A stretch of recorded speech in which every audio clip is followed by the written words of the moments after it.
నీకు ఏదైనా పరిస్థితి విషమిస్తే అది ఎందుకు వచ్చింది? నీ ఇంటికి ఆ శాపం ఎందుకు వచ్చింది?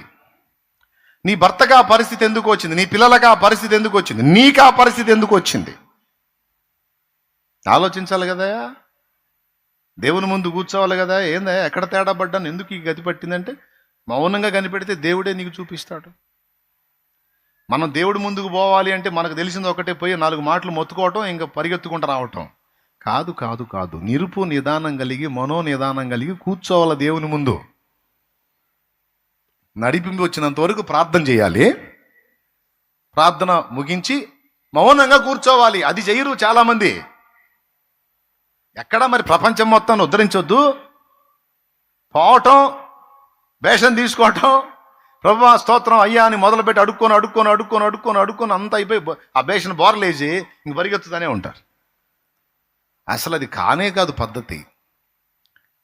నువ్వు ఎక్కడ లేని ప్రశాంతత దేవుని రెక్కల నీడలో ఉంది కనుక దేవుని దగ్గరికి వెళ్ళినప్పుడు నువ్వు హర్రీబుర్రిగా లేదా హర్రీబర్రీగా గేదెగా నువ్వు చేయవాకు. బర్రె లేదు, గేదె లేదు.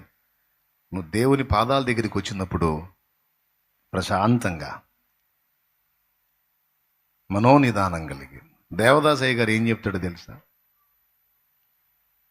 7 మెట్ల ధ్యానం అని చెప్తాడు. అందులో మొట్టమొదటిది మనోనిదానం. మనోనిదానం అంటే ఏంటో తెలుసా? మనస్సుని నిమ్మళపరుచుకొనుట. దీపం గాలికి కదిలినట్టు కదులుతుంటుంది మన మనస్సు. ఎప్పుడైనా సరే దేవుని దగ్గరికి వెళ్ళి ప్రార్థనకి వెళ్ళినప్పుడు మనోనిదానం చాలా ముఖ్యం. నువ్వు దేవుని దగ్గరికి వెళ్ళి కూడా టెన్షన్ చేస్తే ఎట్లా? మనుషుల దగ్గర టెన్షన్ ఫీల్ అవుతున్నావు, తీసే. దేవుని దగ్గరైనా నువ్వు ప్రశాంతంగా ఉండాలి కదా. సో దేవుని దగ్గరికి వెళ్ళి మనోనిదానం కలిగి ముందు నిర్మలంగా కూర్చోవాలి.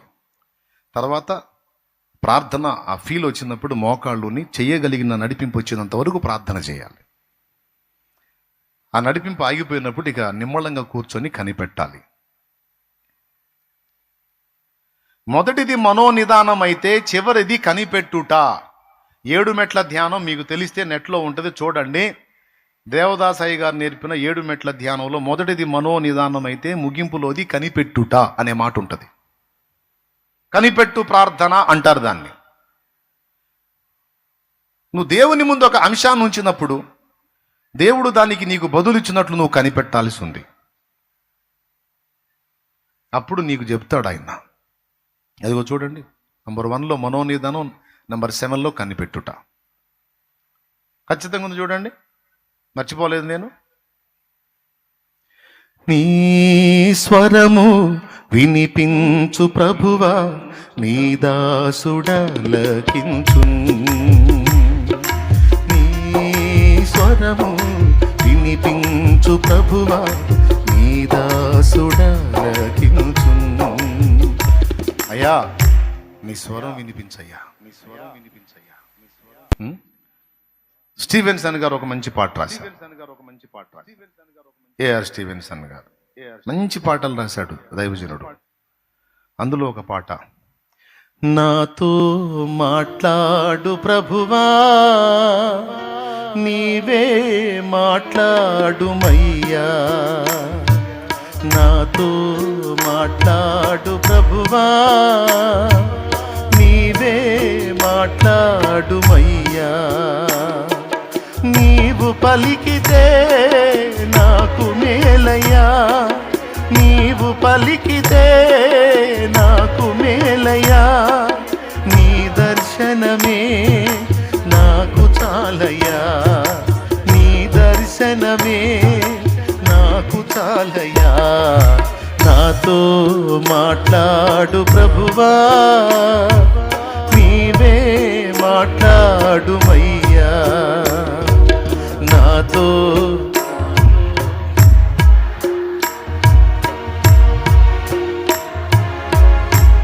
దేవునికి మహిమ. నాయనా చిలుకలూరుపేట అని కూడా ఒకటి రాశాడు. దేవుడు అతనికి కూడా ఒక పాట ఇచ్చాడు. నాకు తెలిసిన పాస్టర్ ఒక ఆయన ఉన్నాడు చిలుకలూరుపేట. అతను మాట్లాడుమయ్యా ఓ వాక్య దైవం, మండించుమయ్యా మా దీన హృదయం, మాట్లాడుమయ్యా ఓ వాక్య దైవం, మండించుమయ్యా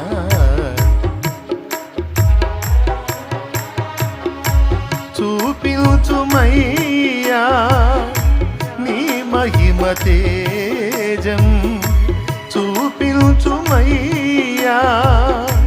నీ మహిమ తేజం, తొలగించుమయ్యా మా పాపనైజం, తొలగించుమయ్యా మా పాతనైజం, మాట్లాడుమయ్యా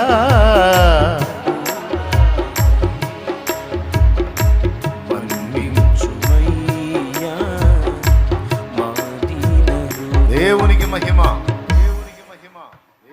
నాయనలారా, దేవుని పాదాల దగ్గరికి వెళ్ళినప్పుడు మనోనిదానం కలిగి దేవుని దగ్గర నడుచుకోవాలి, కనిపెట్టాలి, ప్రశ్నించాలి. నువ్వు ఎదుర్కొంటున్న సకల శ్రమలకు, పరిస్థితులకు సమాధానం దేవుని దగ్గర ఉంది. చేసుకున్న నువ్వే నీ కారణం అర్థం కాకపోతే దేవుడు బయలుపరుస్తాడు నీ. కొన్నిసార్లు మనం చేసే బుద్ధిహీనమైన పనులు, గర్వం వల్ల కొన్ని, ధనం వచ్చినప్పుడు దీన మనసు పోతుంది, ధనం పోయినప్పుడు దీనత్వం వస్తుంది. మనం దీనులమై ఉండునట్లు, మన గర్వ హృదయం విరుగునట్లు కొన్నిసార్లు దరిద్రులుగా నిలబెడతాడు దేవుడు మనల్ని. లేకపోతే మన మిడిమేలో నడమంత్రం అస్సలు ఆపలేం. మన భాషలో చెప్పాలంటే ఆ అతి కాకుండా మనం కంట్రోల్గా ఉంటానికి కొన్నిసార్లు అవసరాన్ని బట్టి దేవుడు మనల్ని దీనులుగా చేస్తాడు. ఆర్థిక దారిద్ర్యాన్ని మనం ఉప్పొంగకుండా దేవుడు మనల్ని కంట్రోల్ చేయడానికి అనుమతించవచ్చు, వెర్రవేగకుండా. కొంతమందికి ఎంత సంపన్న స్థితి ఉన్నా సరే దీనులుగానే నడుచుకుంటారు, వాళ్ళకి డోకా లేదు. నాకు తెలిసి వాళ్ళు బహుశా ముందే విరిగిన అనుభవం కలిగి ఉంటారు. ఇక వాళ్ళకి ఎంత సంపద వచ్చినా సరే వాళ్ళు దీనులుగానే ఉంటారు, వాళ్ళు ఉప్పొంగరు, తమ కలిగిన దాన్ని బట్టి వెర్రవేగరు, అతిశయపడరు. కొంతమందికి కొంచెం అలా దేవుడు అలా కృప చూపితే జాలికి వీడిని ఆపలేం. అట్లా అసలు ఎందుకు నాయన నాకు ఈ ఆర్థిక దారిద్ర్యత వచ్చింది, నాకెందుకు సమృద్ధి రావట్లేదు అంటే కొన్ని కారణాలు. ఒకటి, నీవు గర్వ హృదయుడివి కాకుండాన్నట్లు నిన్ను మితముగానే నేను ఆశీర్వదించాను, నీకు ఎక్కువ సమృద్ధి ఇవ్వలేదు, ఇస్తే నిన్ను నేనే శిక్షించాల్సి వచ్చింది, అందుకే మితంగానే నిన్ను బ్లెస్ చేశాను అంటాడు. ఒక కారణం అది. రెండవది, ఎందుకు నాయనా నాకు ఈ ఆర్థిక దారిద్ర్యత వచ్చింది అంటే దీనులను నువ్వు వంచన చేశావు.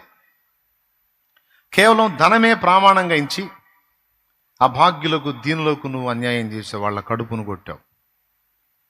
నా కడుపు మండింది. నువ్వు కనికరము, జాలి, దయ, ప్రేమ అనేవి వదిలేసి దిక్కులేని వారిని, దీనులను, అభాగ్యుల్ని మోసగించావు. కాబట్టి ఉన్నది కూడా పోయే పరిస్థితి వచ్చింది. అట్లా ఒక సమస్యకి 4 విధములైన కారణాలు ఉండొచ్చు, 10 విధములైన కారణాలు ఉండొచ్చు. సోదరా, దేవుని దగ్గరికి వెళ్ళి ఎందుకు దేవా నాకు ఈ గతి వచ్చింది అని అడగటం ఎంత బాగుంటుంది. అప్పుడు చెబుతాడు. దేవునికి స్తోత్రం కలుగును గాక.